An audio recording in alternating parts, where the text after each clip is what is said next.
Difference between seed and grain. Seed আর grain, seed মানে হচ্ছে বীজ, গ্রেন মানে শস্য। তো আমরা আজকে বীজ আর শস্যর মধ্যে যে পার্থক্য সেটা আলোচনা করব। Any plant part with the capability two regenerate a new plant. এই সিড, সেদিকে গ্রেনের ক্ষেত্রে final produce of grain crop. Seed কিসের ক্ষেত্রে ইউজ করা হয়? সিড হচ্ছে প্রোপাগেশনের জন্য ইউজ করা হয়, এইদিকে গ্রেন কনজাপশনের জন্য। It should be viable and vigorous one.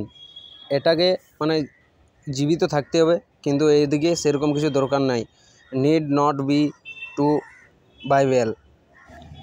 সিডের ক্ষেত্রে maximum genetic and physical purity প্রয়োজন, এদিকে গ্রেনের ক্ষেত্রে দরকার নেই।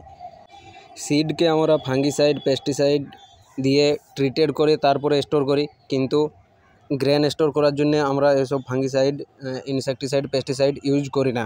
তারপরে সিড থেকে আমরা গ্রেনে কনভার্ট করতে পারি, কিন্তু গ্রেন থেকে সিডে কনভার্ট করা যায় না। Seed comes under preview of seed act.